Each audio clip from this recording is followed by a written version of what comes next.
जब भी देश का तिरंगा झंडा खुले आसमान के नीचे लहराता है तो आजाद हिंदुस्तान के अनगिनत योद्धाओं की याद दिलाता है, जिन्होंने सैकड़ों साल पहले से भारत माता के लिए अपने प्राण न्यौछावर कर दिए। स्वदेश से दूर कहीं दूसरे देश में जब यह तिरंगा लहराता है तो गर्व की अनुभूति होती है, जो देश से दूर होने पर भी भारतीय होने का, अपनेपन होने का एहसास दिलाती है। खेल के मैदान में ये तिरंगा जोश भर देता है।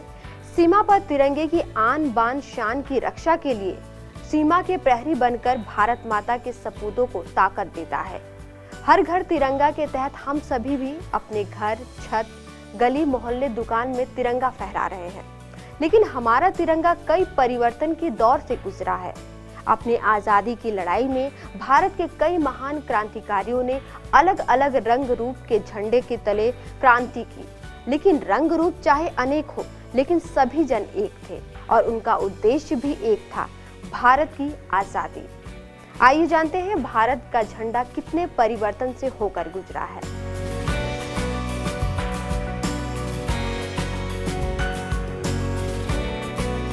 राष्ट्रीय ध्वज शुरुआत में कई परिवर्तनों से होकर गुजरा।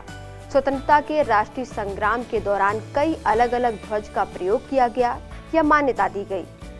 भारतीय राष्ट्रीय ध्वज का विकास आज के इस रूप में पहुंचने के लिए अनेक दौर से गुजरा। प्रथम राष्ट्रीय ध्वज 7 अगस्त 1906 को पारसी बगान चौक, कलकत्ता में फहराया गया था। इस ध्वज को लाल, पीले और हरे रंग की 36 पट्टियों से बनाया गया था। वर्ष 1906 में डिजाइन किए गए राष्ट्रीय ध्वज में 3 रंगों का समावेश किया गया था, जिसके बीच में वंदे मातरम लिखा था। इस ध्वज में तारों के साथ ही चांद और सूरज की आकृतियां भी दर्शाई गई थीं। बाद में इसमें थोड़ा परिवर्तन कर तारों को कमल के फूल से बदल दिया गया। श्यामजी कृष्ण वर्मा, मैडम भीकाजी कामा तथा वीर सावरकर ने वर्ष 1907 में राष्ट्रीय ध्वज का नया संस्करण तैयार किया, जिसमें डिजाइन के साथ रंगों में भी बदलाव किया गया। तीसरा ध्वज 1917 में आया, जब हमारे राजनीतिक संघर्ष ने एक निश्चित मोड़ लिया। डॉक्टर एनी बेसेंट और लोकमान्य तिलक ने घरेलू शासन आंदोलन के दौरान इसे फहराया। इसके बाद कांग्रेस के सत्र बेजवाड़ा में आंध्र प्रदेश के एक युवक यानी पिंगली वेंकैया ने एक झंडा बनाया। यह 2 रंगों का लाल और हरा रंग, जो 2 प्रमुख समुदाय अर्थात हिंदू और मुस्लिम का प्रतिनिधित्व करता है। गांधी जी ने सुझाव दिया कि भारत के शेष समुदाय का प्रतिनिधित्व करने के लिए इसमें एक सफेद पट्टी और राष्ट्र की प्रगति का संकेत देने के लिए एक चलता हुआ चरखा होना चाहिए। इसके बाद 1931 में ध्वज के इतिहास में एक यादगार वर्ष रहा। तिरंगे ध्वज को राष्ट्रीय ध्वज के रूप में अपनाने के लिए एक प्रस्ताव पारित किया गया।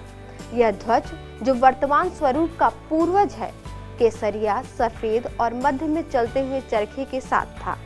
यह स्पष्ट रूप से बताया गया कि इसका कोई सांप्रदायिक महत्व नहीं था और इसकी व्याख्या इस प्रकार ही की जानी थी। 22 जुलाई 1947 को संविधान सभा ने इसे मुक्त भारतीय राष्ट्रीय ध्वज के रूप में अपनाया। स्वतंत्रता मिलने के बाद भी इसके रंग और उनका महत्व बना रहा। केवल ध्वज में चलते हुए चरखे के स्थान पर सम्राट अशोक के धर्म चक्र को दिखाया गया। वर्तमान में भारत के राष्ट्रीय ध्वज की ऊपरी पट्टी में केसरिया रंग है, जो देश की शक्ति और साहस को दर्शाता है। बीच में स्थित सफेद पट्टी धर्म चक्र के साथ शांति और सत्य का प्रतीक है। निचली हरी पट्टी हरियाली, उर्वरता, वृद्धि और भूमि की पवित्रता को दर्शाती है। तो देख लिया आपने और जान भी लिया कि हमारा तिरंगा कितने परिवर्तनों से होकर गुजरा है। तो ये थी हमारे तिरंगे झंडे को लेकर के जानकारी। आज की वीडियो में इतना ही। देखते रहिए PBNS।